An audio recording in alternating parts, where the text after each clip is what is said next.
नमस्कार. उत्सव आदिशक्तीचा, सन्मान नारीशक्तीचा. नवरात्रोत्सवाच्या या काळात आपण सन्मान करतोय प्रेरणादायी महिलांचा, ज्यांनी त्यांच्या जिद्दीच्या, त्यांच्या कष्टाच्या, त्यांच्या मेहनतीच्या जीवनावर समाजासमोर एक आदर्श घडवून दिला. नमस्कार, मी नरेश शेट्ये. नमस्कार, मी केशव नाचवणेकर. आपल्या क्लिअर कर या यूट्यूब चॅनलवर आम्ही तुमचं स्वागत करतो. आजच्या या पुष्पात आपण भेटणार आहोत समाजसेविका सौ श्रावणी सतीश मधभावे. जिल्हाधिकाऱ्यांकडून दरवर्षी दिला जाणारा आदर्श युवती पुरस्कार, त्याचबरोबर महाराष्ट्र शासनाचा व्यसनमुक्ती पुरस्कार त्यांना मिळालेला आहे. पुण्यश्लोक अहिल्याबाई होळकर पुरस्कार, त्याचबरोबर नारी शक्ती पुरस्कार, असे असंख्य पुरस्कार त्यांना मिळालेले आहेत. आणि मागच्या 15 वर्षापेक्षा अधिक काळापासून त्या व्यसनमुक्तीवर काम करत आहेत. त्या एक यशस्वी उद्योजिका आहेत. श्रावणी कम्प्युटर हे सिंधुदुर्गातील नावाजलेलं कम्प्युटर सेंटर आणि त्याच्या त्या संचालिका आहेत. श्रावणी कम्प्युटरच्या संचालिका समाजसेविका सौ श्रावणी सतीश मधभावे. नमस्कार मॅडम, आजच्या पॉडकास्टमध्ये सगळ्या गोष्टी आपण बघणारच आहोत. मात्र सुरुवातीला तुमच्या बालपणाबद्दल आम्हाला ऐकायला आवडेल की तुमचं बालपण कसं झालं आणि एकंदरीत तुमचं शिक्षण कशा पद्धतीने झालं आणि तुमच्या आसपासचे जे लोक होते त्यांचा तुमच्या बालपणावर काय परिणाम झाला. बालपण हे माझं वेगवेगळ्या ठिकाणी झालं. मुळात जेव्हा मी लहान होते तर मला अजूनही सगळे घरातले म्हणतात की अतिशय मस्तीखोर मुलगी, आणि मस्ती म्हणजे अशी असायची की मी मोठ्यांना पण उलटं बोलायची. पण आयुष्यात असा प्रसंग आला की जेव्हा माझी आई गेली, खूप लहान वयामध्ये आमची आई गेली, तेव्हा समज आली की बाबा नेमकं आपण कसं वागलं पाहिजे. आणि त्यासाठी जे टप्पे होत गेले माझ्या आयुष्यामध्ये, तर त्यासाठी माझ्या बाबांनी खूप मोठ्या समर्पक भावनेने माझा आणि माझ्या छोट्या बहिणीचा सांभाळ केला. आमच्या शिक्षणासाठी सुद्धा त्यांनी खूप मेहनत घेतली. आणि आई गेल्यानंतर आमच्यावरती आर्थिक खूप मोठी उलाढाल आणि खूप आर्थिक टंचाई वगैरे भासली गेली. आणि त्यानंतर आईच्या जाण्यानंतर आम्ही मग मुंबईला गेलो. आणि माझ्या ह्या संपूर्ण जडणघडामध्ये अजून एक मला महत्त्वाचं नाव म्हणजे माझी आत्या आणि माझे आत्याचे मिस्टर काका. कारण त्यांनी आम्हाला हे लहानपणी एकच बिंबवलं आहे, घासून घ्यायचं पण हसून घ्यायचं नाही. आणि खरंच म्हणजे ती आणि काका आमच्या पाठीशी होते, म्हणूनच आमच्या विचारांमध्ये खूप बदल होत गेले. त्यानंतर माझं जे शिक्षण झालं ते मुंबईच्या म्युन्सिपल स्कूलमध्ये झालं. जेव्हा मी गावावरून पहिल्यांदा त्या शाळेत गेले तर ती जी मुलं होती ती मला ॲक्सेप्टच करत नव्हती. म्हणजे मी पाठी बसलेले होते आणि तिथल्या ज्या शिक्षिका होत्या त्यांनी पण मला तेवढं एंटरटेन केलं नव्हतं. कोपऱ्यात बसले तर बसू देत. आणि माझ्या तेव्हाच्या ज्या वर्ग शिक्षिका होत्या, मला खरंच शालिनी मॅडम, ज्या सावंत मॅडम होत्या, खूप वयस्कर होत्या. त्या जेव्हा शाळेमध्ये म्हणजे सुट्टीवरून आल्या आणि मी नवीन म्हणून त्यांनी माझ्याकडे जेव्हा बघितलं तेव्हा त्यांनी मला पुढच्या बेंचवर आणलं. आणि आई नसल्यामुळे जी मला त्यांनी माया दिली, आणि खरा माझा आत्मविश्वास मॅडममुळे आला. कारण मी जी लास्ट बेंचर होते ते मी फ्रंट बेंचर आले आणि त्यांनी माझ्या अंगामध्ये कॉन्फिडन्स भरला, म्हणजे मला खूप मोठी प्रेरणा दिली. हा टप्पा प्राथमिकचा झाल्यानंतर काही कारणास्तव आम्ही गावी आलो. गावी आल्यानंतर माझं जे माध्यमिकचं जे शिक्षण झालं ते 8वी ते 10वी माध्यमिक विद्यालय फणसगाव येथे झालं. आणि त्याही टप्प्यामध्ये आमचे कला शिक्षक, चित्रकला चांगली असल्यामुळे कला शिक्षक आमचे कांबळे सर होते. बऱ्याच वेळा वेगवेगळ्या स्पर्धा परीक्षा असायच्या आणि त्याला नॉमिनल त्या काळी म्हणजे 5-10 रुपये पण आम्हाला खूप मोठे असायचे. आणि ते म्हणायचे की माझं तेव्हाचं नाव होतं ज्योत्स्ना, की तू ह्या परीक्षेसाठी बस. पण फी नसल्यामुळे मग मी बसायचे नाही. मग ते स्वतः म्हणायचे की मी ही जी फी भरतो, पण मला ते खूप लहानपणापासून वडिलांचे पण संस्कार असल्यामुळे मी तसं ते घ्यायचे नाही. मग तेव्हा आम्हाला असं म्हटलं गेलं, सर मला म्हणाले की आता तात्पुरतं घे, जेव्हा तुला कधी हे पैसे भेटतील, फक्त 5 रुपये होते, पण जेव्हा तुला कधी भेटतील तेव्हा तू मला दे. बरं, त्या मी परीक्षेला बसले. रंगभरण स्पर्धा होती. आणि त्यानंतर आला प्रश्न रंगांचा. रंग माझे सगळे सुकलेले होते. मग बाबांना मी सांगितलं की आपले रंग संपलेले आहेत, मला हे चित्र रंगवून द्यायचं आहे. आणि माझे बाबा इथे तळ्यामध्ये ज्योतिष बघण्यासाठी यायचे, सायकलने यायचे. संध्याकाळचा प्रवास अतिशय मोठा पाऊस, वेगवान पाऊस आणि वादळ असं होतं आणि 7 वाजले तरी बाबा आले नव्हते. मनात एक धाकधूक होती, कारण मी तेव्हा 8वीला होते, की बाबा मी बाबांना आता रंग सांगितलेत त्याच्यासाठी ते थांबलेत, कारण रोजीरोटी हातावरच्या पोटावरती असायची. तर त्यांचा जो चेहरा होता तो बघूनच मी समजून गेले की आज काही झालं नाही आणि रंग आले नाहीत. मग माझ्याकडे जे सुकलेले स्केच पेन होते, तर मग बाबांनीच मला प्रेरणा दिली की ते सुकलेल्या स्केच पेनचा जो कापूस असतो त्याच्यात पाणी घालून ते चित्र रंगवलं. एक मातीचा थर दाखवायचा होता, तर आमच्या काळी तेव्हा चुली सावरवायचो आम्ही, त्या गेरुने तो रंग, काळा रंग नव्हता तर कोळशाचा पूड वापरून ते चित्र रंगवलं. आणि खरंच म्हणजे त्यानंतर जी कलाटणी माझ्या आयुष्याला आणखीन मिळाली, त्या चित्राला तालुक्यामध्ये प्रथम क्रमांक, जिल्ह्यामध्ये पण प्रथम क्रमांक मिळाला. अशी जी वाटचाल आणि जो आत्मविश्वास वाढत गेला, कारण मला माझ्या वाडीतल्या सुद्धा बऱ्याच लोकांनी आणि नातेवाईकांनी खूप प्रत्येकाने मोटिवेशन दिलं आणि तो जो प्रवास होत गेला. मग कॉलेज लाईफ, कॉलेजमध्ये सुद्धा आर्थिक परिस्थिती नसताना पाठी राहणं आणि मग नाईलाजाने 12वीच्या टप्प्यानंतर मी मुंबईला जॉबसाठी गेले. आणि जॉबसाठी गेल्यानंतर काय झालं की माझं एज्युकेशन 12वी, कम्प्युटरचे कोणतेही कोर्सेस नाही. मग मी मार्केटिंगचा जॉब पत्करला आणि त्या मार्केटिंगच्या ह्याच्यामध्ये डोर टू डोर मार्केटिंग करायचे. मग बऱ्याच वेळा घरामध्ये सांगितलंच नव्हतं, कारण मुलगी आहे. डोर टू डोर मार्केटिंगमध्ये मुंबईसारख्या ठिकाणी काम करणं सोपी गोष्ट नव्हती. पण त्या एज्युकेशनमध्ये माझ्या वडिलांचं मला बघणं होतं, माझ्यावर जबाबदारी होती, माझ्या छोट्या बहिणीची जबाबदारी होती, म्हणून मी मार्केटिंगमध्ये पडले. त्यानंतरचा जो टप्पा पडला की काही परिस्थितीमुळे मी ते थांबवलं आणि नंतर मग माझा लग्नाचा विषय सुरू झाला. पॉडकास्ट घेण्याचा आमचा उद्देशच आहे की कुठून कुठपर्यंत माणूस पोहोचला. तुम्ही जो प्रसंग सांगितलात की रंग सुकलेले होते, आई वडिलांनी, बाबा हातावरचं पोट होतं ते गेले, त्याच्यानंतर तेव्हा परिस्थिती खूप कठीण होती. आताच्या मुलांना सगळं काही मिळतंय मॅडम, पण बाबा नाराज चेहऱ्याने आले. त्यांचा चेहरा बघून तुम्हाला समजलं की रंग नाही भेटले, पण बाबांनी तुम्हाला मोटिवेट केलं की नाही, या रंगाने आम्ही, सुकलेल्या रंगाने आपण चित्र काढू शकतो. आणि ते जिल्ह्यात तुमचा मॅडम क्रमांक मिळवला. खरंच मॅडम, म्हणजे जे काय आताची पिढी जी काय कारणं देतात की आता तर महिला एवढ्या सक्षम झाल्यात. मी आमच्या कॉलेजच्या जेव्हा सगळं बघतो, मी एक शिक्षक म्हणून बघतो, तर प्रचंड म्हणजे निदान मुलींना प्रचंड स्वातंत्र्य आहे की जे पुरुष करू शकतो ते महिला करू शकतात.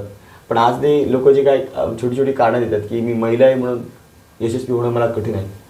तर मॅडम, तुमचा खरोखर आदर्श. या मुलाखतीत आम्हाला एक पैलू बघायला भेटली की एवढी आव्हानं आली, त्या आव्हानावर तुम्ही मात केली. मॅडम, कसं असतं, आपल्या जीवनात ज्या अर्थी समस्या येतात तर कोणतरी देवदूत देखील असतातच की जे या काळात मॅडम ना आपल्याला खूप मदत करतात. आपले आई वडील तर आपल्यासाठी आहेतच. तुमचं तर आईचं चित्र पण मॅडम हरवलं होतं लहानपणातच. त्यानंतरच्या काळात मॅडम काही चांगली माणसं तुमच्या जीवनात आली का की ज्यांनी तुम्हाला थोडाफार आधार दिला मॅडम, असं मॅडम ऐकायला आवडेल. माझ्या आयुष्यामध्ये तर म्हणजे बरेच असे देवदूत आहेत की त्याच्यामुळेच म्हणजे आज जे की मी आहे ते या सगळ्यांच्या, अगदी लहानपणापासून ते आत्तापर्यंत प्रत्येक व्यक्तीच्या माध्यमामुळेच माझी आज जडणघडण झाली आहे. लहान असताना म्हणजे मी मगाशी म्हणाले की सावंत मॅडम, त्यानंतर इयत्ता 7वीमध्ये वैराळ मॅडम, आणि हायस्कूलला आल्यानंतर अशी परिस्थिती होती की दाखवायचं नाही की बाबा, म्हणजे कधी कधी मी डबे पण न्यायचे नाही आणि त्याच्यामुळे अशक्तपणा, पण अभ्यासामध्ये चांगल्या पद्धतीने असल्यामुळे जेव्हा आमच्या शिक्षकांना, म्हणजे माझ्या कोरगावकर मॅडम आहेत, नारकर मॅडम आहेत, फणसगाव हायस्कूलचे जे माझे शिक्षक आहेत, करंदीकर मॅडम, सावंत मॅडम, यांना जेव्हा हे समजलं तर त्यांनी माझ्यासाठी दररोज स्वतःहून डबे आणायचे. मी म्हटलं नको, तरीसुद्धा न चुकता माझ्यासाठी ते डबे आणायचे आणि म्हणायचे, म्हणजे आज म्हणजे तेव्हा आई नाही पण बऱ्याच आया माझ्या पाठीशी धावून आल्या. अशा असंख्य आया माझ्याबरोबर आहेत. आजही त्यांच्या छत्रछायेखाली मी आज वावरते आहे. यानंतरचा जो प्रवास सुरू झाला तो म्हणजे सगळ्यात महत्त्वाचे वडील तर आहेतच. बऱ्याच वेळा असं व्हायचं की आई नाही आहे आणि मला डान्सची आवड होती, ॲक्टिंगची आवड होती, सगळ्या जेवढ्या काही उलथापालथ असायची ती मला खूप आवडायची आणि प्रत्येक ह्याच्यामध्ये मी भाग घ्यायचे. तर बऱ्यापैकी माझ्या वडिलांना असं सांगितलं जायचं, एकतर आई नाही आहे आणि मुलगी आहे, एवढं फ्रीडम देऊ नकोस. आणि तेव्हा माझे बाबा काहीच नाही बोलायचे, फक्त हसायचे. आई नसली म्हणून काय झालं, पण ते जे संस्कार आहेत ते महत्त्वाचे आहेत असं ते आम्हाला नेहमी सांगायचे. आणि त्याच माध्यमातून तेच मनामध्ये एक उमेद घेऊन की लहानपणापासून बाबा आपल्यावर जी वेळ आली ती इतर मुलांच्या बाबतीत घडू नये, त्यासाठी आम्ही म्हणजे जडणघडण हे बरेच उपक्रम करत आलो आहे. मॅडम, ज्या पद्धतीने तुम्ही सांगितलं की लहानपण तुमचं खडतर गेलं कारण आईची छत्रछाया लवकरच निघून गेली, मात्र या सगळ्या गोष्टी झाल्यानंतर वेगवेगळ्या गोष्टींमध्ये तुम्ही भाग घेतला, तुमच्यामध्ये अनेक कलागुण होते लहानपणीच. मग ज्या वेळेला तुमचं लग्न झालं त्यानंतरचा तुमचा नेमका प्रवास कसा होता? त्यानंतर नेमक्या तुमच्या आयुष्यात काय घडलं किंवा ज्या गोष्टी आल्या त्यांना तुम्ही कशा पद्धतीने टॅकल केल्या, ह्या गोष्टी आम्हाला ऐकायला आवडतील. मगाशी म्हटलं की मी मार्केटिंग केली 12वीच्या शिक्षणानंतर 1 वर्ष, आणि त्यानंतर सतीश मधभावे हे माझ्या आयुष्यात आले. आणि ॲक्च्युली त्यांची कास्ट ही लिंगायत आणि मी भंडारी. तर म्हणजे प्रत्येकाला त्या टप्प्यामध्ये एक मित्र हवा असतो. आणि आता बऱ्याच गोष्टी असतात की आपण त्या सगळ्यांकडे शेअर करू शकत नसतो, आणि त्या टप्प्यामध्ये माझ्या आयुष्यात ही व्यक्ती आली एक मित्र म्हणून. आणि त्यानंतरचा जो प्रवास सुरू झाला, छान आमची 2-3 वर्ष छान मैत्री होती. आणि मैत्रीचं रूपांतर म्हणजे आमचं लव्ह विथ अरेंज मॅरेज. माझ्या सासऱ्यांनीच आमचं खूप सुंदर पद्धतीने लग्न लावून दिलं. आणि लग्नानंतर खूप कमी वयात आमचं लग्न झालेलं. माझं वय 18.5 आणि त्यांचं 21. या टप्प्यामध्ये संपूर्ण जो भार होता तो सासरे माझे वायरमॅन होते, आणि त्यांच्या जीवावरती आम्ही आमचं पुढे कसं भागवायचं या ह्याने घराच्याच इथे एक चक्की आणि डंक माझ्यासाठी मिस्टरांसाठी सुरू झालेला. त्याचबरोबर छोटीशी शेती होती, म्हशी 1-2 म्हशी, अशा पद्धतीने 1-1.5 वर्ष आम्ही ते पूर्ण केलं, ते सांभाळलं. पण आयुष्यामध्ये असा एक टर्निंग पॉईंट म्हणतात की ह्या सगळ्याच्यामध्ये कधी कधी असं वाटायचं की बाबा माझा डान्स, माझं कौशल्य हे कुठेतरी, पण तरीसुद्धा एक मला चांगली फॅमिली मिळालेली, त्यासाठी मी त्या सगळ्या गोष्टी विसर पडलेली होती. पण कधीतरी चुकून असं वाटायचं की आपण आणखीन काय वेगळं करू शकत होतो का. आणि त्याच दरम्यान माझ्या सासऱ्यांनी माझ्यासाठी माझ्या 12वीच्या शिक्षणानंतर नर्सिंगसाठी माझं कुडाळसाठी ॲडमिशन केलं. कारण त्यांचं म्हणणं होतं की खूप हुशार आहे, तर ह्यात अडकण्यापेक्षा अजून आणखीन चांगलं आयुष्य हिच्या आयुष्यात येऊ शकतं. आणि तो टप्पा आमचा जो झाला तो कुडाळचा झाला.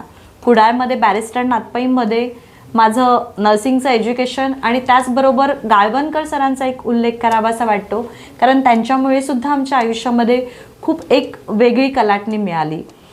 मिस्टरांना तेव्हा जॉब नव्हता, तर त्यांनी नाथपईमध्येच कम्प्युटर लॅबच्या मेंटेनन्ससाठी मिस्टरांना जॉब दिला. आणि त्याचबरोबर तिथून आमचा 1-1.5 वर्षाचा ANMचा कोर्स मी कंप्लीट केला. आणि पुढचा जो प्रवास सुरू झाला तर डॉक्टर नेरुरकर, वसुंधरा यांच्यासोबत एक आगळ्या वेगळ्या प्रवासाला माझ्या सुरुवात झाली. हेच मॅडम आम्हाला ऐकायचं की लग्नानंतर मॅडम एवढी परिस्थिती सगळी निर्माण झाल्यानंतर कुठंतरी जीवनात चांगल्या माणसांच्या काहीतरी घडतं. आणि तुमचं ॲडमिशन तुमच्या सासऱ्यांनी नर्सिंगला करून दिलं, त्याचबरोबर तुमच्या मिस्टरांना देखील एक छोटासा जॉब भेटला. तर मॅडम हे करत असताना मॅडम तुमचं म्हणजे नर्सिंग केलं की काय, किंवा आता तुम्ही तर कम्प्युटर सेंटरमध्येच तुमच्या आम्ही मुलाखत घेत आहोत, तर नक्कीच कुडाळला मिस्टर तुम्ही तिकडे नर्सिंग करताय, तिथनं तळेले हा रिव्हर्स प्रवास का झाला मॅडम, ते फक्त आम्हाला ऐकायला आवडेल. तोच आयुष्याचा खूप महत्त्वाचा टर्निंग पॉईंट होता.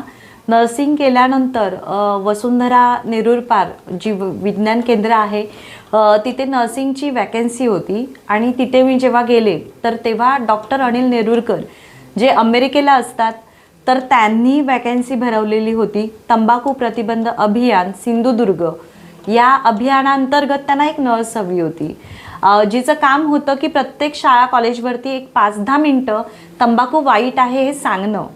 मला ॲक्च्युली लहानपणापासून वडील सामाजिक क्षेत्रात, त्यानंतर सासरेसुद्धा बऱ्याच गोष्टी सामाजिक कार्य करत असताना ते मनावरती होतं की हे मला माझं आवडतं आहे, पण त्याच्यामध्ये बरंच खूप मानधन कमी होतं, कारण मुळात माझं जे एज्युकेशन होतं ते माझ्या सासऱ्यांनी केलेलं होतं. मग ती जी मानधन मिळणं, आणि कारण नर्सिंगमध्ये पूर्णपणे वेगळं क्षेत्र होतं आणि वसुंधरामध्ये जे नर्सिंगचं जे काम होतं ते खूप वेगळं होतं. म्हणून माझ्या मनात आलं की नाही, म्हणजे मला आवडतंय पण मला ते नाही म्हणावंसं वाटलं. तेव्हा माझ्या पाठीशी माझे मिस्टर उभे राहिले. ते म्हणाले की पुढे आपण काय होईल ते बघू, पण तुला हे आवडतंय तर हे तू कंटिन्यू कर.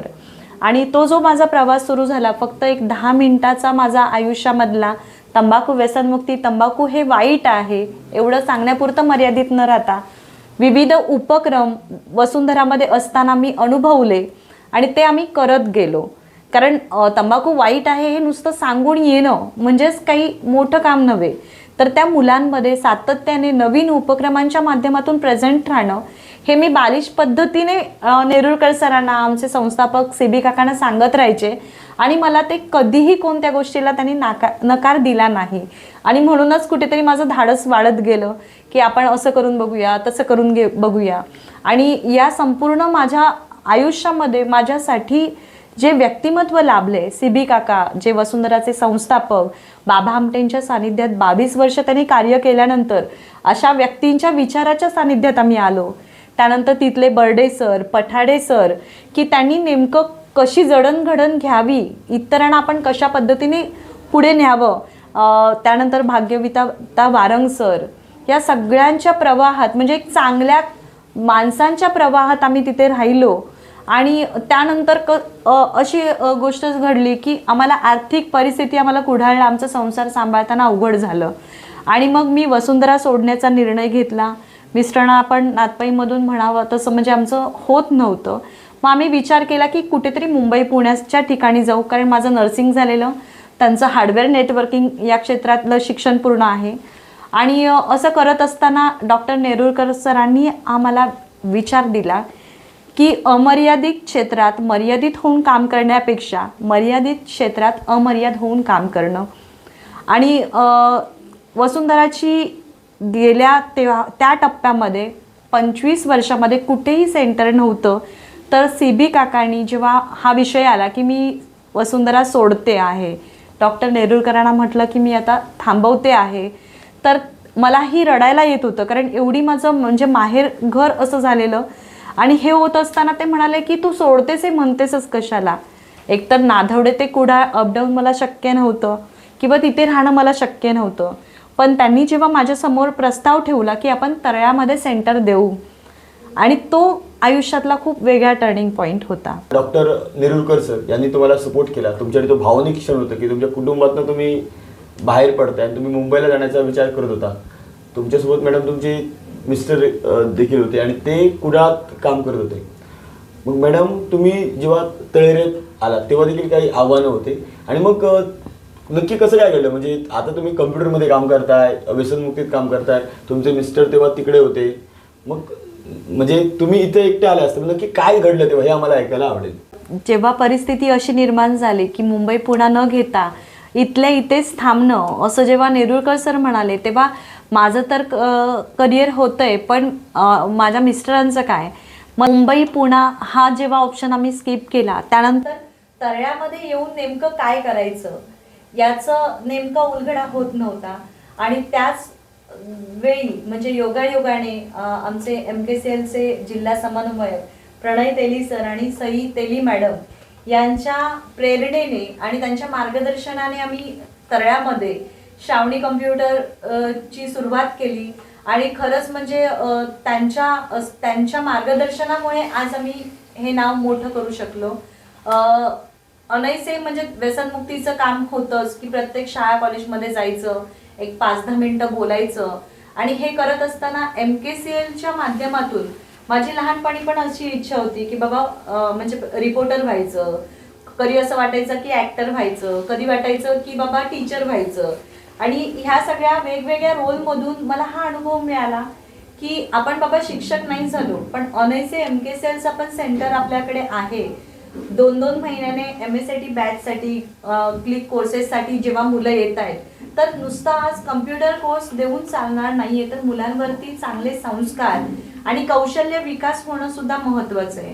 कारण ग्रामीण भागातलं मूल जेव्हा मुंबई पुण्यासारख्या ठिकाणी जातं तेव्हा बोलण्यात कमी पडतं. आपल्या मुलांमध्ये भरभरून टॅलेंट आहे, पण ते कुठेतरी थांबतं.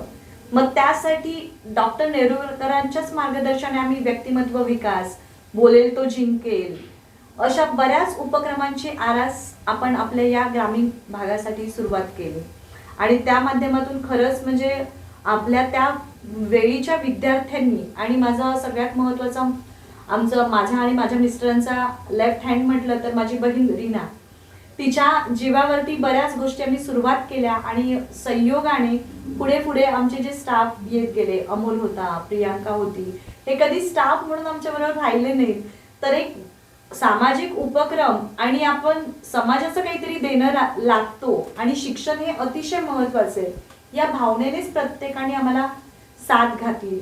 आणि म्हणूनच MKCLचे आता आपल्या या केंद्राला 12 वर्ष पूर्ण होत आहेत. एक तप होतंय, प्रत्येक वर्षी MKCLचा सन्मानाचा जो अवॉर्ड असतो तो आपल्याला सातत्याने मिळत आहे. मॅडम, आता मी इथे पॉडकास्ट घेतोय तर इथे बरेच अवॉर्ड्स ठेवलेले आहेत, तर तेथे तुम्हाला व्यसनमुक्तीच्या माध्यमातून अनेक गव्हर्नमेंटकडून अवॉर्ड्स मिळालेत.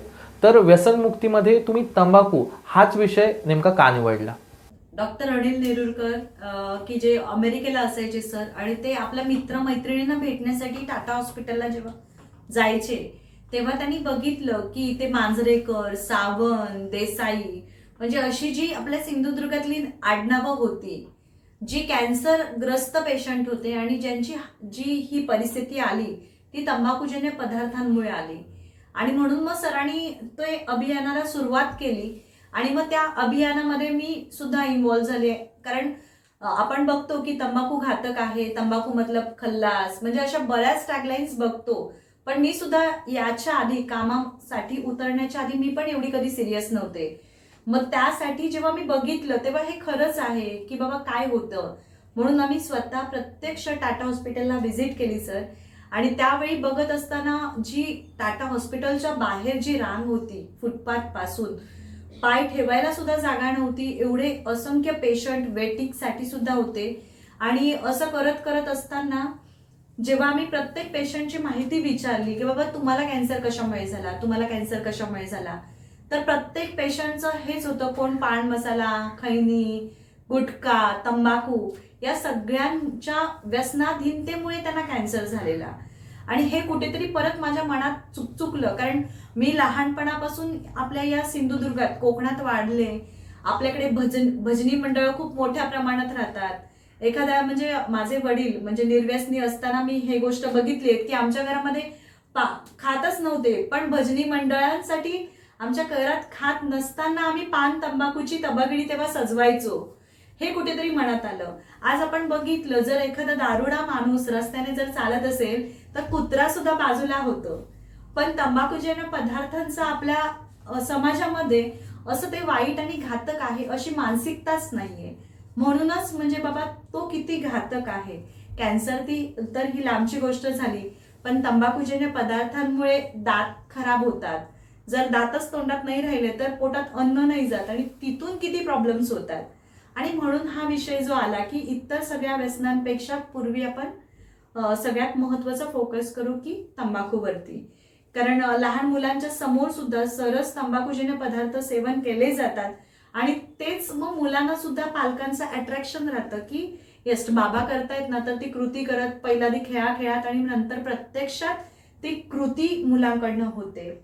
आणि म्हणूनच या प्रवासाला सुरुवात झाली. मॅडम, तुम्ही एवढ्या चांगल्या क्षेत्रात काम करायचं ठरवलं की व्यसनमुक्तीमध्ये आपण काम करायचं, आणि त्यामध्ये पुन्हा तुम्ही तंबाखू हे क्षेत्र निवडलं. या क्षेत्रात काम करत असताना मॅडम जरा थोडं कठीणच होतं, कारण लोक तुम्ही कुठं कचरा टाकायचा नाही म्हटला ना, मुद्दाम तिथं कचरा टाकतात, म्हणजे आम्हाला पण एक अनुभव आहेत. तर मॅडम, या क्षेत्रात काम करत असताना कधी काही तुमच्यावर म्हणजे कसं काय टीका झाली किंवा कधी काही नकारात्मकता लोकांनी बसवली किंवा काही त्रास तुम्हाला झाला का, किंवा काही अडचणी या कामात आल्या आहेत का, किंवा तुम्हाला कोणत्याही प्रकारचा असा त्रास देण्याचा बाबा प्रयत्न झालाय का, किंवा अशा काही लोकांकडून तुम्हाला वाटतं? मला असं वाटतं की त्याचबरोबर तुम्हाला सकारात्मक परिणाम काय आले, म्हणजे लोकांकडून या गोष्टीला चांगला प्रतिसाद लोकांनी कसा दिला, या दोन्ही प्रश्नांचं उत्तर एकाच वेळी आहे. खूप मजेदार म्हणजे प्रवास आहे. जेव्हा आम्ही शाळा कॉलेजवरती जायचो तर आपल्याकडे पहिल्यांदा ओमनी होती आणि त्याच्यावरती तंबाखू मतलब खल्लास, तंबाखूमुळे कॅन्सर होतो असं पूर्ण गाडीवरती लिहिलेलं होतं. आणि असं आम्ही जात असताना गाडी कुठे थांबली तर तिथे बऱ्यापैकी अशा गोष्टी घडायच्या की जे तंबाखूजन्य पदार्थ खायचे ते लोक आमच्या मुद्दाम गाडीसमोर येऊन तंबाखू फोडायचे आणि जी ऍक्टिंग करतात ती आमच्या पुढ्यात करायची आणि जोरजोरात हसायचे. तेव्हा मी आणि मधभावे सर आम्ही फक्त स्माइल द्यायचो, म्हणजे आज जी त्यांची ही मज्जा आहे ती शेवटपर्यंत देव करू त्यांना अशाच पद्धतीने अनुभवती येऊ देत. आणि कालांतराने हे असे किस्से घडत गेल्यानंतर तीच मंडळी आता ही व्यसनं सोडण्यासाठी आमच्यापर्यंत येत आहेत. हा एक वेगळा टप्पा आहेच. बऱ्यापैकी म्हणजे जेव्हा कारण मगाशी आपण बघितलं की दारू हे व्यसन आहे, पण तंबाखूजन्य पदार्थ हा प्रत्येक घराघरामध्ये आहे. तर आम्ही मुलांसाठी हे काम करत असताना माझ्याकडे अजून एक चॅलेंज असं होतं, माझ्या स्वतःच्या घरामध्ये माझे सासरे वायरमेन असल्यामुळे कंटिन्यू ते पान तंबाखू खायचे. माझी सासूबाई घाटावरच्या असल्यामुळे कंटिन्यू त्यांची मस्करीची सवय होती.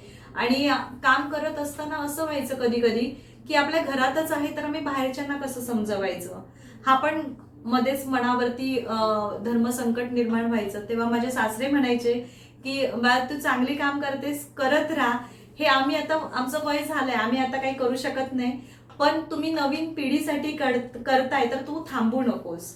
आणि अशा टप्प्यामध्ये आमचा तो प्रवास सुरू राहायचा. आणि बऱ्याच गोष्टी आम्हाला शाळेमध्ये जेव्हा जायचो तेव्हा काही जण अशी म्हणायची की हे तुमचं वय जे आहे ते सामाजिक कामाचं नाहीये, आता तुम्ही 4 पैसे कमवा, खूप मोठे व्हा आणि मोठे झाल्यानंतर 40-50 नंतर सामाजिक कामामध्ये या. मग परत मन चलबिचल व्हायचं. पण त्याच बरोबर आपले माननीय आमदार, माझे आमदार प्रमोद जठार साहेब, त्यांनी आमच्या कामाला खूप प्रोत्साहन दिलं. म्हणजे वेगवेगळ्या ज्या स्पर्धा असायच्या व्यसनमुक्तीच्या रिलेटेड किंवा प्रबोधनाच्या रिलेटेड, कधी कधी फंडिंगचा पण प्रॉब्लेम यायचा. इच्छाशक्ती भरपूर असायची पण पैशाशिवाय आपण कोणतीच सोंग आणू शकत नाही, सगळी सोंग आणू शकतो.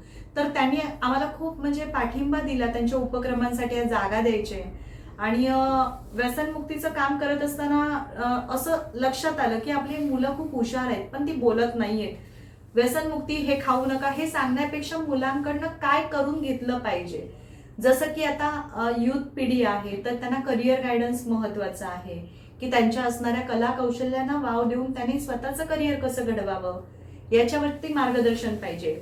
लहान मुलांना स्वतःमध्ये काय गोष्टी आहेत, मग त्याच्यासाठी आम्ही पंथी रंगवणी कार्यशाळा सुरू केली, त्यांना मोटिवेट केलं, चित्रकला स्पर्धा घेणं, म्हणजे अशा पथनाट्यांपासून बरेच उपक्रम आपण सुरू केले. कधी काही मला असं जेव्हा जठार साहेब मदत करायचे तेव्हा खरंच मी आज फॅक्ट सांगते या मंचावरती, मला असं वाटायचं की साहेब मला मदत करतायत तर त्यांचा कोणता राजकीय हेतू तर नाही ना. आणि तसं झालं तर बाबा मला म्हणजे मी नकार देणं तर मी स्पष्ट सांगेन की नाही. पण खरंच जठार साहेबांचा एवढा सुंदर स्वभाव आहे की त्यांनी त्यांचं जे समाजकारण आहे त्यामध्येच आम्हाला त्यांनी कंटिन्यू ठेवलं. त्याचबरोबर इथल्या आपल्या तळ्यामधले निकेत पावसकर सर, मारकड सर, ज्यांनी मला म्हणजे स्वरक्षणाचे धडे दिले, तर तोही टप्पा आमच्या आयुष्यामध्ये खूप महत्वाचा आला. इथल्या ज्या दशकृषीतल्या ज्या शाळा आहेत त्या टप्प्यामधले जे मुख्याध्यापक, शिक्षक, आणि खरं तर हे जे काम आहे ते मुलांशिवाय शक्यच नाहीये. मुलांच्या आमच्या MKCLचं सेंटर जे आहे तर आम्ही सातत्याने म्हणजे आम्हाला लग्न प्रसंग कार्य कोणाची माहितीच नसतात, 2-2 महिन्याचे आमचे कम्प्युटरचे कोर्सेस असतात, तर त्यामुळे सुट्टी हा प्रकार आमच्या आयुष्यात हा नाहीच. आणि त्यामध्ये MKCLचे सर्वेसर्वा विवेक सावंत सर, त्यांची जी जडणघडण आमच्या शैक्षणिक उपक्रमांसाठी जी गेली, तर त्यामुळे सुद्धा आमचं जे नाव या दशकृषीत, पंचक्रोशीत किंवा जिल्ह्यामध्ये जे आहे ते खरंच MKCLचे सुद्धा संपूर्ण जी टीम आहे त्यांच्यामुळे सुद्धा आहे. हे करत असताना व्यसनमुक्तीकडनं जी वाटचाल सुरू झाली, तर एक प्रसंग मला आठवतोय की कासारड्यामध्ये एक लॉकडाऊनच्या आधी दारूबंदीसाठीचं काम सुरू झालेलं. बऱ्याचशा महिला हंडा कळशी घेऊन म्हणजे मोर्चाच्या ठिकाणी निघाले आणि दारूबंदीसाठी त्यांनी खूप मोठा उठाव केला. तिथले जे कोण प्रणेते होते तर त्यांनी मला सांगितलं की मॅडम तुम्ही या आणि या महिलांना मार्गदर्शन करा. तेव्हा माझ्या मनात पाल चुकचुकली, मी ह्यांना सांगेन की दारू वाईट आहे, असं करा तसं करा, पण तिथे मला जाणवलं जर महिला सबलीकरण नाही झालं तर ही व्यसनं थांबणारी नाहीयेत. महिलांना जर वाटत नाही, म्हणजे आज त्या महिलेने दारूसाठी आवाज उठवलाय, पण संध्याकाळी त्या नवऱ्याकडनंच अर्थार्जनासाठी हात पसरवायचे असतील तर ती महिला मारच खाणार आहे. मग त्यासाठी तिच्या हातात जर 4 पैसे कमवण्याची ताकद असेल तर ही व्यसनमुक्ती खूप मोठ्या प्रमाणात होणार आहे. आणि जेव्हा आई एखादी जेव्हा कर्तबगार निघते, एखादी बिझनेस म्हणजे कार्यकर्ती निघते, तेव्हा तिचंच अनुकरण त्यांची मुलं करतात. हा एक वेगळा दृष्टिकोन घेऊन आम्ही त्यावेळी महिला सबलीकरणासाठी उपक्रम राबवण्यासाठी सुरुवात केली. नेहरू युवा केंद्राच्या माध्यमातून पहिल्यांदाच आम्ही तेव्हा बांबूची मोफत कार्यशाळा महिलांसाठी घेतली. आपल्या इथे कोकणामध्ये बांबूचं उत्पादन होतं. 40 रुपयाला काठी तोडून दिली जाते, पण एका बांबूच्या काठीतून जर महिलांनी ठरवलं, सिरियलची मालिका न बघता त्यांनी जर स्वतःच्या करिअरची मालिका जर केली तर ती संपूर्ण सगळ्यांना दिसण्यासारखी मालिका निर्माण होईल, असे विचार सुरू झाले. मॅडम, समाजासाठी ज्या पद्धतीने तुम्ही व्यसनमुक्तीसाठी कार्य केलं त्याच्याबद्दल तुम्ही सांगितलं. मात्र ज्या वेळेला तुम्ही तुमचं आता एक बिझनेस वुमन म्हणून देखील समाज तुमच्याकडे बघतोय, मग ज्या वेळेला तुम्ही कॉम्प्युटर क्लासेस चालू केले होते त्यावेळी सुरुवातीचे तुमचे अनुभव कसे होते आणि तुम्हाला नेमके त्याच्यात प्रॉब्लेम्स काय आले आणि त्याच्यावर मात करून तुम्ही कशा पद्धतीने पुढे गेलात हे आम्हाला ऐकायला आवडेल. जेव्हा मी तळ्यामध्ये कम्प्युटर इन्स्टिट्यूटचे विचार सुरू झाला तेव्हा आमच्याकडे फक्त 2 कम्प्युटरने आम्ही सुरुवात केली. मला आठवतंय की 12वीच्या परीक्षेचा शेवटचा पेपर होता आणि त्याच्या आधी श्रावणी कम्प्युटर हे नाव कुठेच नव्हतं आणि तो टप्पा आम्हाला गाठणं गरजेचा होता. माहिती पत्रकं सुद्धा आमच्याकडे नव्हती, फक्त तोंडी माहिती देत होतो की बाबा आपल्या इथे कम्प्युटरचा MSIT हा कोर्स सुरू होतोय. जेव्हा मुलं आणि पालक बघायला आले, माझ्याकडे फक्त 2 कम्प्युटर होते, फर्निचर पण नव्हतं आणि त्या ह्याच्यात खुर्च्या देखील नव्हत्या. अशा ह्याच्यात मुलांनी फक्त विश्वास दाखवला आणि त्यांच्या विश्वासाला आम्ही एकच ठरवलं की ह्यांना गावामध्ये सुद्धा आपण best of the best education देऊ, जेणेकरून त्यांच्या करिअरला कुठेही बाधा पोचता कामा नये. आणि खरंच ते एक प्रामाणिक काम केल्यानंतर जी भरभराट सुरू झाली की पहिल्याच बॅचला आमच्या म्हणजे 2 कम्प्युटरवरनं आम्ही त्याचे 2चे अक्षरशः 15 कम्प्युटर केले आणि पहिलीच बॅच आमची 88ची बॅच झाली पहिल्याच बॅचमध्ये.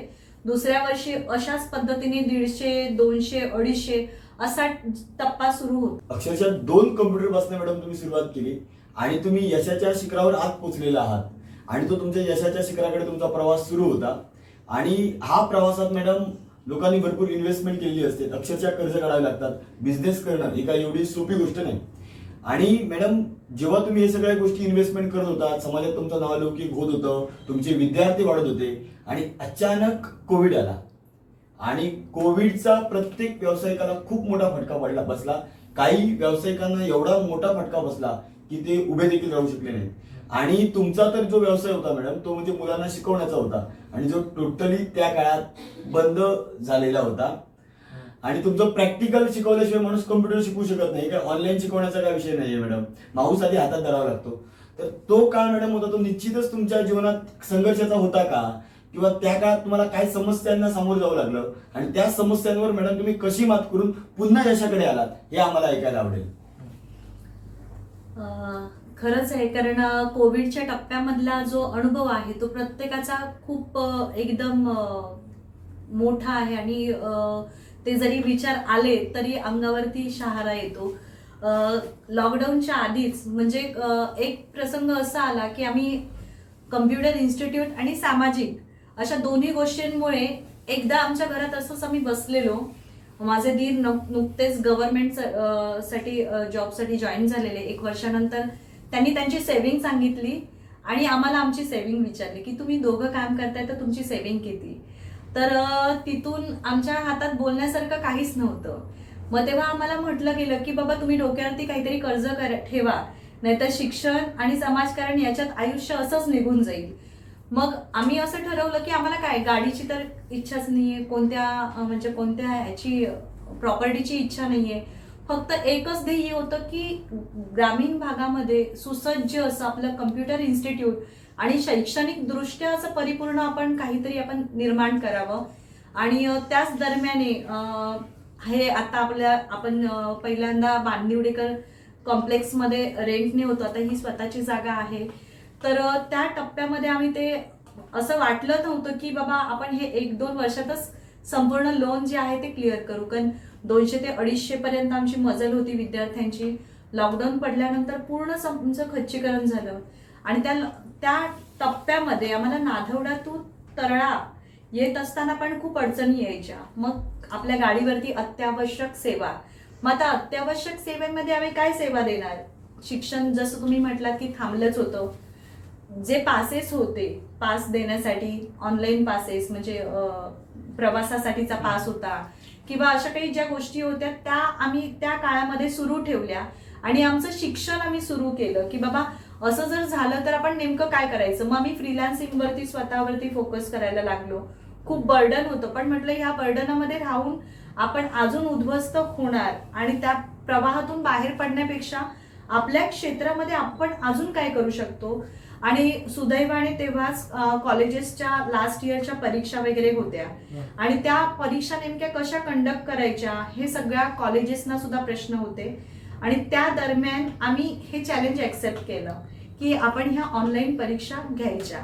आज आपल्या प्रत्येकाला गुगल फॉर्म हे खूप सोपे वाटत आहेत, पण त्या काळी ऑनलाईन परीक्षा घेणं खूप कठीण टास्क होती. आणि तेव्हा माझी बहीण रीना आणि मधभावे सर आम्ही तिघांनी रात्रंदिवस एकत्र करायचो आणि त्या प्रश्नपत्रिका त्या परीक्षा कॉलेजेसना घेऊन हे केलं.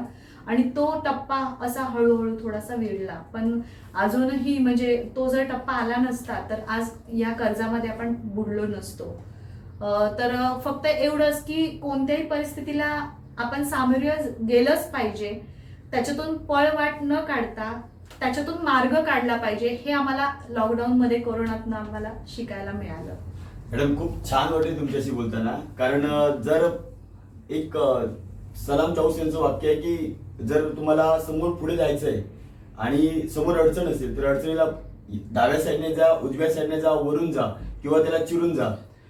कॉम्प्युटर सेंटर शिक्षण तर टोटली बंद झालं होतं, पण त्याच्यानंतर तुम्ही काहीच करू शकत नव्हतं की काय आपण आपल्याकडे कम्प्युटर आहेत, आपण मुलांना शिकू शकत नाही.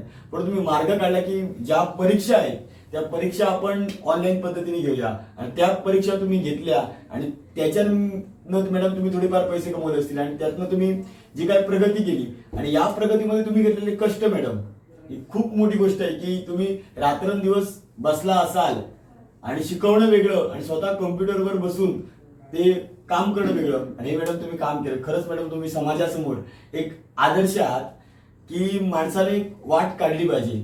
आणि मॅडम मला एक दोन म्हणजे ऐकायला थोडं आवडेल आम्हाला की तुम्ही असं म्हणतात की एका यशस्वी पुरुषाच्या मागे एक स्त्री असते, पण तुमच्याकडे जर बघायला गेलो मॅडम ना तर आमचे मधभावे सर हे खूप चांगले मित्र मॅडम नेहमी ते तुमच्या पाठीमागे उभे असतात आणि नेहमी मॅडम तुम्हाला म्हणजे नेहमी सपोर्ट करत असतात. सरांबद्दल म्हणजे सांगा की पुरुष आदर्श घेतील की बाबा महिला सक्षमीकरण व्हायचं असेल तर नक्की पुरुषांचा रोल त्यामध्ये काय असला पाहिजे. खरंच सगळ्याच समाजाला आणि महिलांना सांगण्यासारखं आहे की सरांनी जसं सांगितलं की प्रत्येक पुरुषामागे महिला असते, पण माझ्या बाबतीत माझ्या मागे नाही तर माझ्या बरोबर माझ्या प्रत्येक गोष्टीला हातात हात घालून प्रत्येक निर्णय आणि उपक्रमाला त्यांच्याशिवाय माझं पाण हलत नाही. मी फक्त एक विचार मांडते, त्याची पूर्तता पूर्णपणे सतीश सर करतात. एका कार्यक्रमाला सर मी गेलेले आणि तिथे महिला मंच होता आणि तिथे बऱ्याच आरोप प्रत्यारोप होत होते की बाबा पुरुष संस्कृतीमुळे महिला पुढे जात नाही. पण मी माझ्या आयुष्यात नक्की सांगेन, तुम्ही माझा प्रवास ऐकलात तर पहिला जो प्रवास आला तर पुरुष म्हणून माझे वडील होते, त्यानंतरचे जो प्रवास ऐकलात तर माझे सासरे म्हणजे एक पुरुष होते, त्यानंतर माझा नवरा म्हणजे हे एक पुरुष आहेत, त्यानंतर डॉक्टर नेरुरकर भेटलेले हे सुद्धा पुरुष आहेत आणि म्हणजे निकेत पावसकर सर आहेत, सरनाईक सर आहेत. असे प्रत्येक पुरुष हे आपल्या पाठीशी जेव्हा उभे राहतात तर आपण त्यांच्याविषयी कृतज्ञता व्यक्त करून पुढे जातो. तर मी सगळ्याच पुरुषांना सुद्धा देखील हे सांगू इच्छिते, समाजातील बऱ्याच पुरुषांना किंवा महिलांना असं वाटतं की बाबा आम्ही पुढे जाणं म्हणजे महिला जर पुढे जात असेल तर तो पुरुषाचा ना करतेपणा असतो. पण माझ्या आयुष्यातल्या प्रत्येक पुरुषाच्या माध्यमामुळेच मी आज इथे पुढे आहे. या सर्वांच्या मानसिक आणि भावनिक सपोर्टमुळे आज मी आहे. त्याच्यामुळे मी त्यांना कधीही विसरू शकत नाही. आणि खास करून मी माझ्या मिस्टरांना, म्हणजे ते माझ्या पाठीशी नाही तर माझ्या सोबत आहेत, आणि म्हणूनच हा प्रवास आमचा एवढा खेळीमेळीने चालू आहे. मॅडम, नक्कीच आतापर्यंतचा तुमचा जीवन प्रवास तुम्ही सांगितला, कशा पद्धतीने तुम्हाला प्रॉब्लेम्स आले आणि कशा पद्धतीने तुम्ही त्याच्यावर मात केलात. मात्र मागे वळून बघत असताना तुम्हाला असा एखादा प्रसंग तुम्ही आम्हाला सांगा, जो प्रसंग आठवल्यानंतर आजही तुम्हाला आनंद होतो, म्हणजे एक आनंदी क्षण तुम्ही आम्हाला सांगा. अक्षरशः लहान मुलं जशी उड्या मारतात ना, तसे काही क्षण येतात आपल्या जीवनात की यस यस हे मी करून दाखवलं, किंवा यस हेच व्हायला पाहिजे होतं. असं मॅडम आनंदाचा क्षण तुमच्या जीवनातला पुढचा, जेव्हा तुम्हाला अक्षरशः त्या आनंदामुळे रात्री झोप पण लागली नसेल, असा एखादा प्रसंग सांगा.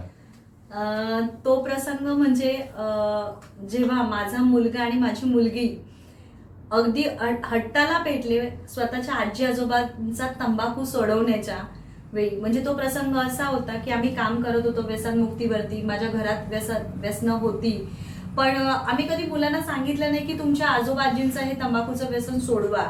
पण आमच्या बरोबर ते आम्ही काम करत असताना त्या दोघांनी, मेधांश 2 वर्षापूर्वीची गोष्ट आहे, मेधांश माझा मोठा मुलगा आणि छोटी मुलगी स्पर्शिका, 2 वर्षापूर्वी त्यांना काय वाटलं काही कळलंच नाही.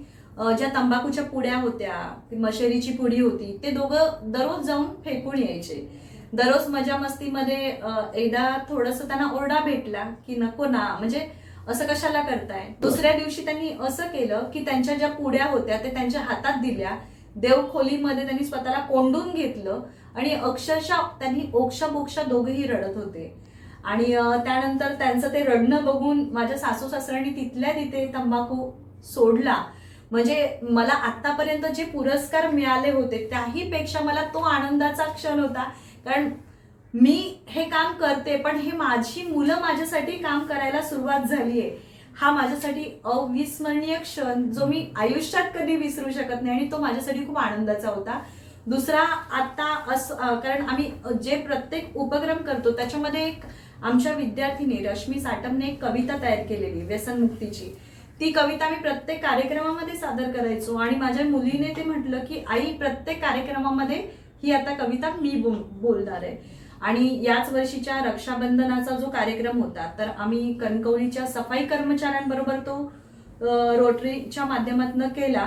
तेव्हा ती तिथे कविता म्हणण्यासाठी उभी राहिली, आणि जे सफाई कर्मचारी आपल्याला माहिती आहेत की ते किती व्यसनाधीनता त्यांच्यामध्ये जडलेली असते, तर ती संपूर्ण व्यक्ती तिला येऊन भेटून म्हणाले की ताई, तू आम्हाला सातत्याने अशी अधूनमधून भेट दे आणि आमचं व्यसन सोडवण्यासाठी आम्हाला मदत कर. ह्या 2 गोष्टी माझ्यासाठी अविस्मरणीय आहेत आणि खूप खूप अतिशय आनंदाच्या आहेत. मॅडम, खूप भारी वाटलं बोलताना की कसं होतं माहिती ना, जेव्हा आपण काम करत असतो एखाद्या क्षेत्रामध्ये, आणि काय होतं, बऱ्याच वेळा म्हटलं होतं की तुझ्या आधी घरात काय चाललंय ते बघ, आणि आपण मॅडम कसं वडीलधार ते सांगू शकत नाहीत. आपल्याला समज तुम्ही जे काम हाती घेतलं होतं की तंबाखू पूर्ण जिल्ह्याचा म्हणा किंवा राज्यातला सगळ्यात गेला पाहिजे, हद्दपार झाला पाहिजे, पण मुळात तेव्हा पण जर कोणी बोलत ना, या काय सांगता राम, कसं मालवणीत म्हटलं जातं, स्वतःच्या घरातला एक बघ, सासरा एक बघ, आणि आपण मॅडम त्यांना दबाव पण आणू शकत नाही की सोडाच म्हणून. आणि व्यसन मॅडम ही अशी गोष्ट आहे की एकदा लागल्यानंतर एका मिनिटात ती सोडता येत नाही. आणि तुम्ही केलेलं जे कार्य आहे, आणि परमेश्वराने तुम्हाला ती दिलेली खरी भेट की तुमच्या मुलांमुळे तुमच्या सासऱ्यांचं व्यसन सुटलं. म्हणजे आपण सातत्याने घरात एक प्रार्थना केली की असं होऊ दे, तसं होऊ दे, आणि ते आपल्या बाबतीत सगळं पॉझिटिव्ह होतं. ते मूर्तिमंत उदाहरण तुमच्याकडनं बघायला भेटलं. आणि तुम्ही जो वसा हाती घेतलाय तो माझ्यानंतर आपल्या मुलांनी ते घ्यावं. आणि तुमची 5 वर्षाची मुलगी, ती जी तुम्ही म्हणता, त्यांना विशेष असं काय ठरवून मुलं करत नाही, पण ते तिच्या हातून यावं की आई, जी तू कविता म्हणतेस ती कविता आता मी म्हणणार आहे. तर मॅडम, खरोखरच म्हणजे खूप भावनिक करणारा हा क्षण आहे प्रत्येक आईसाठी. त्यामुळे आपण चांगल्या मार्गावर चालावं, आपली मुलं चांगल्या मार्गावर चालतील. आता जो समाज आहे तसं लोक म्हणतात की मुलं अशी वागतात, ही पिढी बिघडलेली आहे.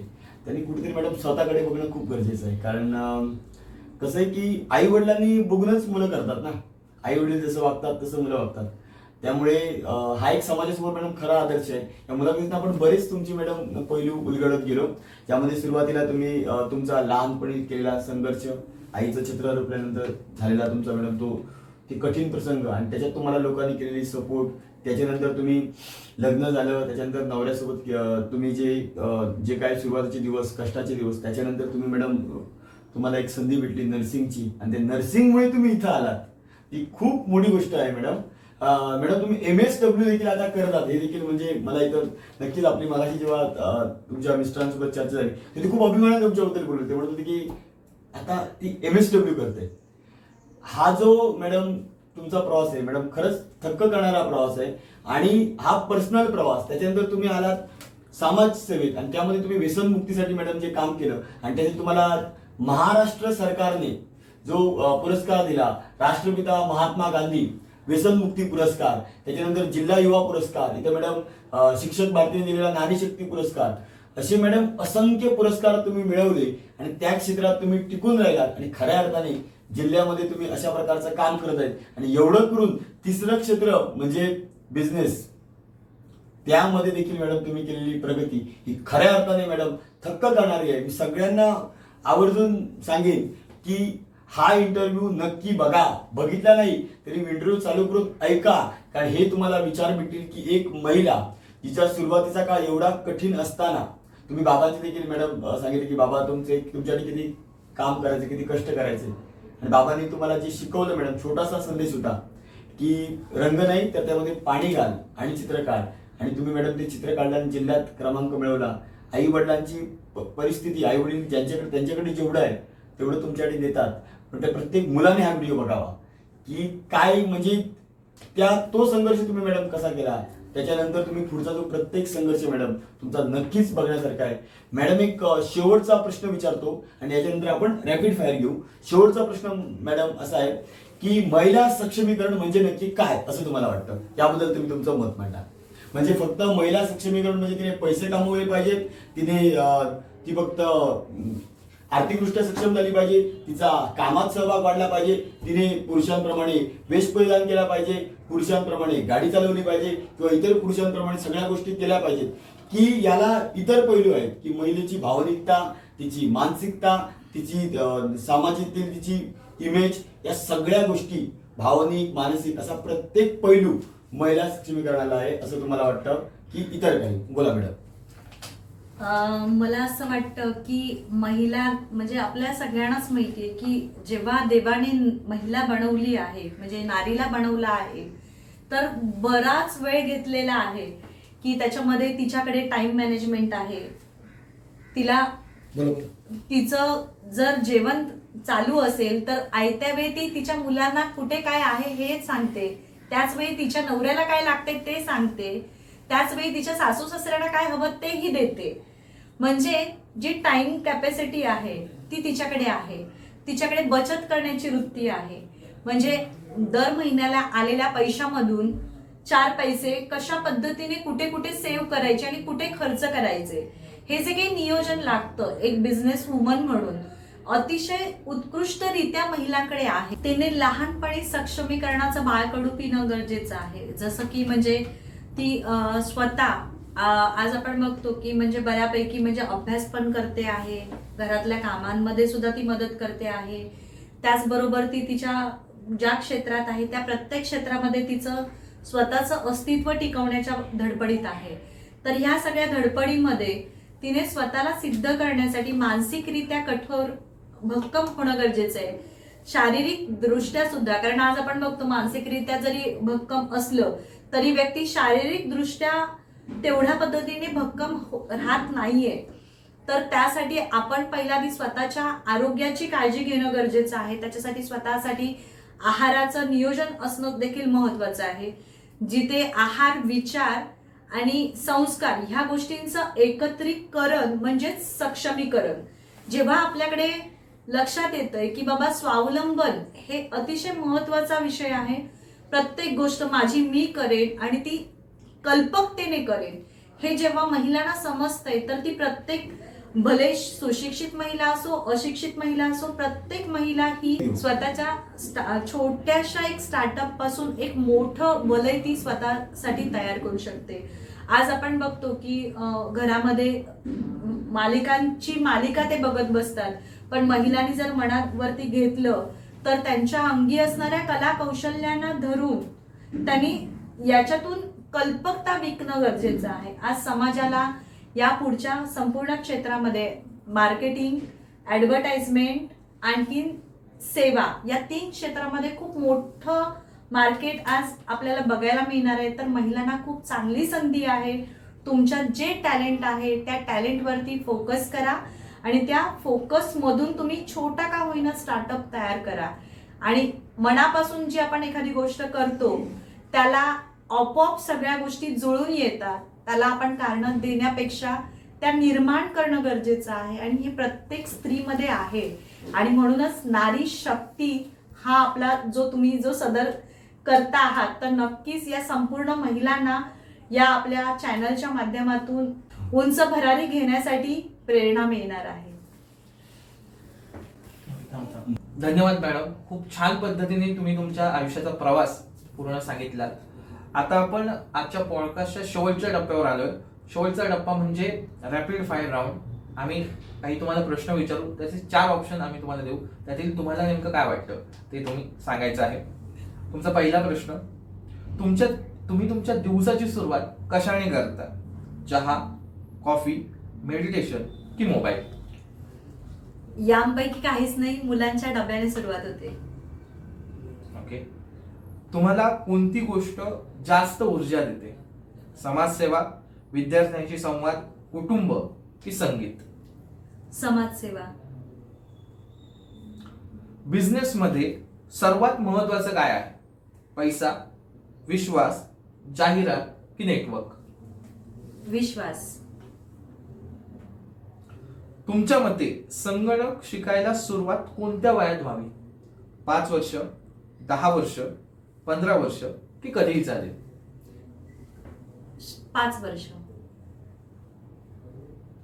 मॅडम, तुम्ही समाजसेवा करत आहात. समाजसेवा करत असताना सर्वात जास्त आनंद तुम्हाला कशात मिळतो? की समाजसेवा करत असताना तुम्ही मुलांशी जोडले गेलात, त्यांच्या डोळ्यातील अनेक वेळा असणाऱ्या हसूमध्ये तुमचा जो व्यसनमुक्तीचा संकल्प आहे तो मी आता मागची एवढी वर्षे पुढे घेऊन जाते, म्हणून महिलांना आत्मनिर्भर करण्यात तुम्हाला समाधान भेटतंय, की पर्यावरणाचे वेगवेगळे तुम्ही उपक्रम राबवताय, त्यामध्ये नक्की तुम्हाला या 4 पैकी कुठल्या उपक्रमात जास्त आनंद मिळतो? यांपैकी सर्वच या पर्यायांमध्ये मला जास्त आनंद मिळेल, कारण ह्या 4ही गोष्टी माझ्यासाठी आयुष्यामध्ये आता खूप मोठं केंद्र आणि वलय निर्माण झालं. मॅडम, तुम्ही तंत्रज्ञानी टूलवाले आहेत मॅडम, म्हणजे कम्प्युटर सगळे तुम्ही टूल वापरत असता, तर यामधील तुमचं आवडतं टूल कुठलं? मोबाईल, लॅपटॉप, इंटरनेट की AI? इंटरनेट. इंटरनेटच नसेल तर ह्या 3ही गोष्टी त्याच्या पुढे फिक्या आहेत. मॅडम, क्लासमधल्या विद्यार्थ्यांना, तुमचा जो अंदाज असेल की विद्यार्थ्यांवर तुमचा लक्ष असतो, तर क्लासमधल्या विद्यार्थ्यांना सर्वात जास्त काय आवडतं? प्रॅक्टिकल, गेम, तुम्ही देणारं सर्टिफिकेट, काय शिक्षकाची स्टोरी? शिक्षक बऱ्याच वेळा आपल्या जीवनातले अनुभव सांगत असतात, ते तुम्हाला काय वाटतं? शिक्षकांच्या आयुष्यामधली स्टोरी, ते त्यांना मोटिवेशन देतं आणि त्याच्यातून ते शिकायला आणखीन मनापासून तयारी दाखवतात. मॅडम, तुम्हाला वेळ घालवायला कुठे आवडतो? तुमचा जेव्हा वेळ असतो तेव्हा ऑफिसमध्ये, कुटुंबासोबत, विद्यार्थ्यांमध्ये की निसर्गात? विद्यार्थ्यांसोबत तर आहेच, पण जास्तीत जास्त मला अनाथाश्रम, वृद्धाश्रम यामध्ये जाऊन त्यांच्याबरोबर वेळ घालवायला जास्त आवडतं. मॅडम, बिझनेस वुमन म्हणून लोक तुम्हाला आता ओळखतात, तर बिझनेस वुमन म्हणून सर्वात मोठं शस्त्र काय त्यांचं? आत्मविश्वास, संवाद कौशल्य, वेळेचं व्यवस्थापन की धाडस? आत्मविश्वास. ओके. मॅडम, महिलांना कोणता कोर्स सर्वात जास्त उपयुक्त आहे असं तुम्हाला वाटतं? MSCIT, शिवणकाम, ब्युटी पार्लर की डिजिटल मार्केटिंग? महिलांनी 4ही कोर्स करणं गरजेचं आहे. या 4ही कोर्समुळे त्यांचं व्यक्तिमत्व उजाळून त्यांना एक सक्सेस स्टोरी निर्माण करण्यासाठी मदत होणार आहे. मॅडम मी शेवटचे 2 प्रश्न तुम्हाला विचारतो आणि त्याच्यानंतर आपण रॅपिड फायर राऊंड इथं थांबणार आहोत. तुमच्या नजरेमध्ये, तुम्ही समाजसेविका आहे म्हणून प्रश्न विचारतो, तुमच्या नजरेमध्ये आपल्याला एक बलवान समाज, सक्षम समाज घडवायचा असेल तर त्याचा पाया किंवा आधार काय असला पाहिजे? 1 शिक्षण, 2 संस्कार, 3 व्यसनमुक्ती किंवा एकोपा समाजाचा. सगळेच तुमचे पर्यायी आहेत, पण हे 5ही गोष्टी ज्या आहेत त्या अतिशय महत्त्वाच्या आहेत. नुसतं शिक्षण देऊन चालणार नाही, त्याला शिक्षणाला संस्कारांची पण जोड असणं गरजेचं आहे. आणि संस्काराबरोबर मूल्य ही नीतिमत्तेसाठी व्यसनमुक्त राहणं गरजेचं आहे. आणि त्याचबरोबर समाजाने एकोपा निर्माण करणं पण गरजेचं आहे. तर हे सर्वच पर्याय आपल्याला राष्ट्राच्या उन्नतीकडे नेणार आहेत. मॅडम तुमच्या मते यशाचं रहस्य काय आहे, की कुठल्या गोष्टीमुळे यश मिळतं? 1 कठोर परिश्रम, 2 एकच पर्याय आता मॅडम निवडायचा शेवटचा प्रश्न आहे, हो. त्यामुळे तुम्हाला आम्ही काही जास्त असं अडचणीत आणणारा प्रश्न विचारला नाहीये. यशाचं रहस्य काय? 1 शब्द फक्त सांगा मला. कठोर परिश्रम, भाग्य म्हणजे नशीब, आपल्या लोकांचे असलेलं नेटवर्क, की सतत शिकत राहणं? या 4 पैकी काय? कठोर परिश्रम. कठोर परिश्रम वाचून पर्याय नाही. नाही. धन्यवाद मॅडम. आम्ही आज हा पॉडकास्ट घेतला, त्यात तुमची वेळ, या पॉडकास्टचा तुम्ही भाग असणं हे आमच्यासाठी खूप गरजेचं होतं या सिरीजचं. आम्ही म्हणून तुमच्या म्हणजे तुम्ही आता काल पण भेट घेऊ, तुम्ही MSWचा मॅडम परीक्षा होती किंवा काही त्या सबमिशन होतं, आणि या सगळ्या गोष्टींमध्ये तुम्ही आम्हाला वेळ दिलाय मॅडम, आणि खूप गरजेचं होतं. कारण तुमचा मॅडम जो प्रवास होता, जो तुम्ही या पॉडकास्टमध्ये सांगितलाय, जो लोकांनी ऐकलाय, तुमची सुरुवातीची परिस्थिती, त्याच्यानंतर तुम्ही समाजसेवी तंबाखू मुक्तीसाठी केलेलं काम, तेव्हा आलेले आव्हानं, लोकांनी तुम्हाला केलेलं सहकार्य, तुमच्या कुटुंबाबद्दल तुम्ही मॅडम सांगितलात, मुलांबद्दल, तुमच्या मिस्टरांबद्दल, सासऱ्यांबद्दल, तुमच्या वडिलांबद्दल, त्याचबरोबर मॅडम तुम्ही समाजसेवेबद्दल सांगितलात, आणि सक्सेसफुल बिझनेस वुमन म्हणजे अष्टभुजा नारी. खरं तर या पॉडकास्टचं नाव नारी शक्ती दिलं, ते अष्टभुजा नारी असं पण रोज येतं, कारण वेगवेगळ्या अँगलने ती घर सांभाळते, त्याचबरोबर समाजात काम करते, समाज सुधारवायला, आणि ती त्याचबरोबर आपला बिझनेस देखील सांभाळते. मॅडम खूप छान वाटलं की तुम्ही आम्हाला वेळ दिला आणि आमच्या पॉडकास्टमध्ये मॅडम तुम्ही सहभागी झालात. मॅडम तुमचे खूप खूप आभार. धन्यवाद मॅडम. थँक्यू. धन्यवाद. तुम्ही क्लिअर कट मुलाखत घेतल्याबद्दल खरंच धन्यवाद. अशाच विविध महिलांना तुम्ही हक्काचं एक व्यासपीठ निर्माण करून देताय आणि त्यांच्या स्वतःच्या आयुष्यासाठी एक नवीन उमेद निर्माण करताय. त्यासाठी सुद्धा आपल्या प्रज्ञांगड, आमच्या श्रावणी कम्प्युटर्स आणि संपूर्ण समाजाकडनं तुम्हाला खूप खूप शुभेच्छा. धन्यवाद. किशोर धन्यवाद. धन्यवाद.